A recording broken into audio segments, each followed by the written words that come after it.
ሩታ ሂጃብ ስለለበሰች እንደዛ ማን ነው እንደኔ ደስ ያለው ማለት ነው። ደስ ያለው ማን ነው? በጣም ነው የሚያምርባት። በጣም ነበር ውብ ሆና የነበረው። ሃይማኖቷን ቀየረች ብላችሁ የምታወሩ ሰዎች ምን ያህል እርግጠኛ ናችሁ? ስለዚህ ነገር ምን ያህልስ ታውቃላችሁ?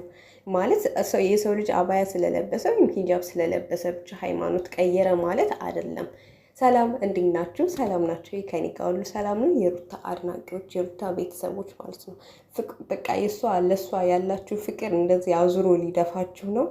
ፈጣሪው ትዕግስትን ስጠኝ ትላላችሁ። የእውነት ነው የምላችሁ። ከ2000 በላይ ኮሜንት አንብቤያለሁ። በቃ ብዙዎቻችሁ ሂጃብ ስለለበሰች በጣም ደስ ብሏቸዋል።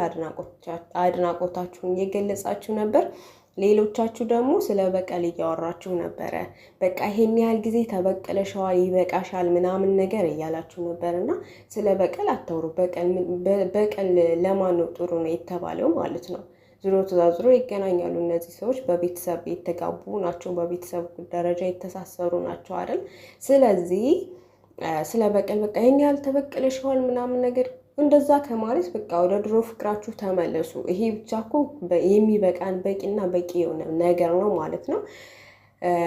ለማንኛውም ወደ ስመለስላችሁ ምንድን ነው እንደዛ ሶሻል ሚዲያውን ጭንቅንቅ ያደረጋችሁት? ምን ሆናችሁ ነው? እስኪ ተረጋጉ። አባያ ስለለበሰች በቃ ሩታ ሃይማኖቷን ቀየረች። ቀወጣችሁት፣ በጠበጣችሁት እንዴ!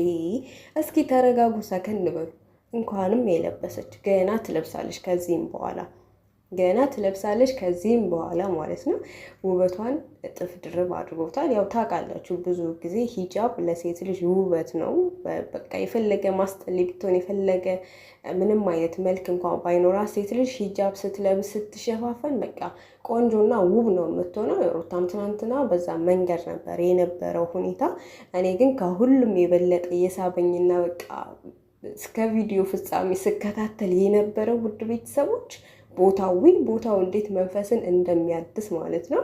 በድጋሚ እዛ ቦታ ላይ ሄዳ ቪዲዮ ትሰራለች የሚል ግምት አለኝ። ዛሬ እንግዲህ በአዲስ ነገር ይጠበቃሉ ውድ ቤተሰቦች፣ በአዲስ ነገር ይጠበቃሉ። እሱም ደግሞ እስኪ አብረን የምናይ ይሆናል።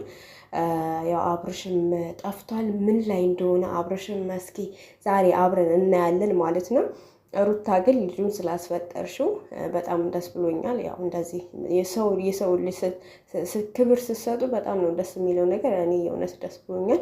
ግን ሩታ እባክሽን ርቀትሽን ጠብቂ፣ ልጁን ጠጋ አትበይ፣ በሩ መዳቅ እንዳታሳስችው ማለት ነው። ውድ ቤተሰቦች፣ የሩታ አድናቂዎች፣ ለሷ ያላችሁ ፍቅር የተለየ ነው። ግን ስለ በቀል ባታወሩ በጣም ደስ ይለኛል። ተበቀለሽዋል ይሄን ያህል ጊዜ ምናምን በቀል ለማንም ጥሩ አይደለም። ውድ ቤተሰቦች ዛሬ በአዲስ ቪዲዮ ይከሰታሉ። እንግዲህ እስኪ አብረን እናያለን። እስከዛው ድረስ መልካም ቆይታ